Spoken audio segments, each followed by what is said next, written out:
বীজ জার্মিনেশনের জন্য আমরা অনেক সময় খুব টেনশনে থাকি কিভাবে হবে না হবে। আবার অনেক সময় দেখা যায় মাটিতে দেওয়ার পর জার্মিনেশন হয় না। আমাদের জন্য সুবিধা হলো এখন টিস্যু পেপারে করা। টিস্যু পেপারে যদি টিস্যু পেপারটাকে ভিজিয়ে একটা বক্সে বিছিয়ে দিয়ে পরে উপরে যখন আমরা বীজগুলোকে একটু সেট করে বিছিয়ে দেব, তাহলে কিন্তু খুব সহজে জার্মিনেশন হয়ে যাবে। এখানে অনেকগুলো বীজ জার্মিনেশন হয়েছে আমি লাগিয়েছি, সেগুলো দেখাবো কিভাবে লাগাতে হবে পরবর্তীতে। এটা বাঁশলাউ, বাহির থেকে আনা। তারপরে এগুলো করলা, ধুন্দুল, বিভিন্ন রকমের করলা, বিভিন্ন রকমের ধুন্দুল এবারে সংগ্রহ করেছি। তো এগুলোকে আমি কি করেছি ১ম এ আমি একটা বক্সে টিস্যু পেপার দিয়ে ভিজিয়ে নিয়েছি। পরবর্তীতে এভাবে কাত করে সম্পূর্ণ পানিগুলোকে নিংড়ে নিয়েছি, যাতে অতিরিক্ত পানি না থাকে, জাস্ট টিস্যুটাই ভিজা থাকবে। এরকম করে রেখে এরপর আমি আমার প্রয়োজন মতো বীজগুলোকে টিস্যু পেপারে বিছিয়ে দিলাম। মার্ক করে রাখতে পারেন। যেমন আমার প্যাকেটগুলোর মধ্যে নাম লিখা আছে, এইজন্য পাশাপাশি আমি রেখে দিয়েছি। আপনারাও যেভাবে সম্ভব হয় সেভাবে রেখে দিবেন। মার্ক করে রাখার প্রয়োজন হলে এরকম রেখে দিবেন। এর পরবর্তীতে এয়ারটাইট বক্সের ঢাকনাটা ভালো করে লাগিয়ে অন্ধকারে রেখে দিবেন।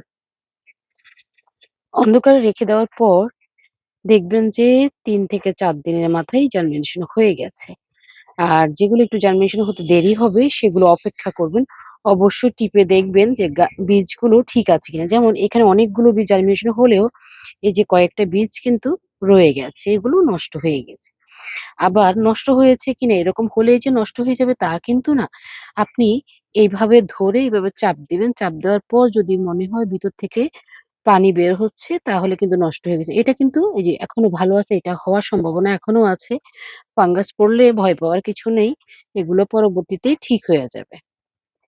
এই যে দেখেন, এটা কিন্তু নষ্ট হয়েই গেল। এটার মধ্যে থেকে পানি বের হচ্ছে। তার মানে এটা নষ্ট হয়ে গেছে। আর হলো এই যে এই বীজগুলো কিন্তু ভালো আছে। এগুলো কিন্তু চারা হবে।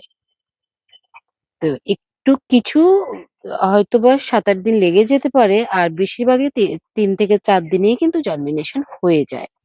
এই ব্যাপারটা খেয়াল রাখতে হবে। আর খেয়াল রাখতে হবে যাতে অতিরিক্ত পানিতে ডুবে না থাকে। জাস্ট টিস্যুটা ভিজা।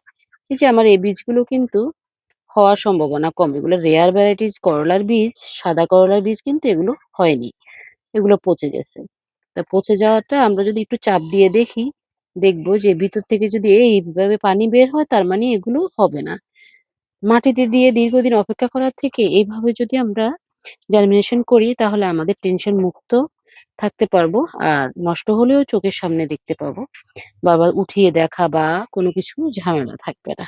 আপনারা চাইলে এভাবে জার্মিনেশন করতে পারেন। এখন আমি দেখাচ্ছি যে এগুলা লাগানোর প্রসেসটা কিরকম। বীজগুলো যখন জার্মিনেশন হবে তখন এই যে মুখের শিকড়ের অংশটা নিচের দিকে দিয়ে এভাবে মাটিতে বসিয়ে দিতে হবে। উপরে হালকা করে একটু ঝুরঝুরা মাটি দিয়ে দিতে হবে খুবই হালকা করে। ব্যাস হয়ে গেল আমাদের বীজ জার্মিনেশনের সকল টেনশন মুক্ত। এভাবে চাইলে আপনারা বীজ জার্মিনেশন সহজে করতে পারেন। সবাই অনেক ভালো থাকুন, সুস্থ থাকুন। আল্লাহ হাফেজ।